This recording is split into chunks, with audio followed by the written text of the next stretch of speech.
नमस्कार, मैं हूं Amod Shrivastava. Amazing thought, amazing message, amazing information की दिशा में आज एक कदम और आगे। आज के इस चिंतन का विषय है गृहपति की सत्ता। ऋषि चिंतन से साभार। आपको ये मेरा वीडियो अच्छा लगे तो लाइक करें, शेयर करें और लाल बटन दबाकर सब्सक्राइब अवश्य करें। साथ ही बेल आइकन दबाना बिल्कुल ना भूलें। आज के इस चिंतन का विषय है गृहपति की सत्ता। दृष्टि बदले तो सृष्टि बदल जाती है।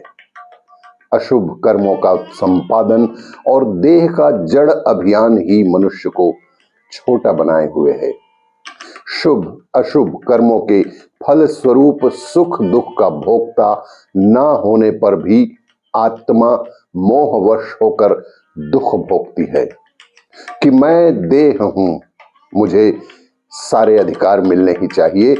यह मान लेने से जीव स्वयं कर्ता भोक्ता दोनों बन जाता है और इसी कारण वह जीव कहलाता है।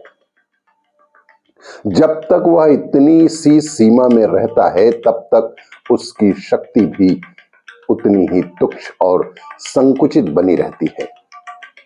जब वह इस भ्रम रूप देहाभ्यास का परित्याग कर देता है तो वह शिव स्वरूप, ईश्वर स्वरूप हो जाता है और उसकी शक्तियां विस्तीर्ण हो जाती हैं, बढ़ जाती हैं, असीमित हो जाती हैं और वह अपने आप को अनंत शक्तिशाली, अनंत आनंद में लीन हुआ अनुभव करने लगता है। अपनी तुच्छ सत्ता को परमात्मा की शरणागति में ले जाने से मनुष्य अनेकों कष्ट कठिनाइयों से बच भी जाता है और संसार के अनेक सुखों का उपभोग भी करता है, क्योंकि गृहपति की अवज्ञा करके जिस तरह घर का कोई भी सदस्य सुखी नहीं रह सकता, उसी प्रकार परमात्मा का विरोधी भी कभी भी सुखी या संतुष्ट नहीं रह सकता। परमात्मा की अवमानना का अर्थ है उनके सार्वभौमिक नियमों का पालन न करना, अपने स्वार्थ, अपनी तृष्णा की पूर्ति के लिए कोई भी अनुचित कार्य परमात्मा को प्रिय नहीं। इस तरह की क्षुद्र बुद्धि का व्यक्ति ही उसके कोप का भाजन भी बनता है। पर जो विश्व कल्याण की कामना में ही अपना कल्याण मानते और तदनुसार ही सदैव आचरण करते हैं, ईश्वर के अनुदान उन्हें इसी तरह प्राप्त भी होते रहते हैं।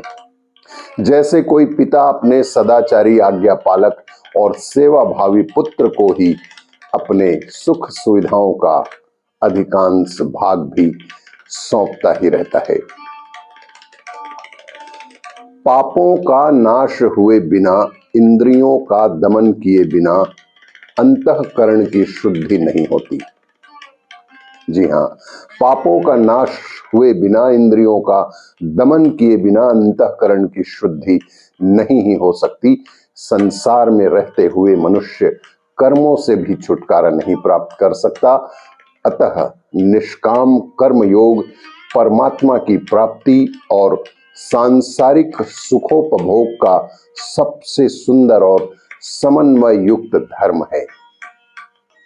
निष्काम भावनाओं में पाप नहीं होता, वरन दूसरों के हित की, कल्याण की और सबको ऊंचे उठाने की विशालता होती है, जिससे अंतःकरण की पवित्रता बढ़ती है और सुख मिलता है। अतएव प्रत्येक मनुष्य को संसार समर का योद्धा बनकर ही जीवन यापन करना चाहिए। वह साहस, वह गंभीरता और वह कार्य करने की भावना मनुष्य ब्रह्म ज्ञान और ब्रह्म सानिध्यता में ही प्राप्त कर सकता है। आपको ये मेरा वीडियो अच्छा लगे तो लाइक करें, शेयर करें और सब्सक्राइब अवश्य करें। धन्यवाद।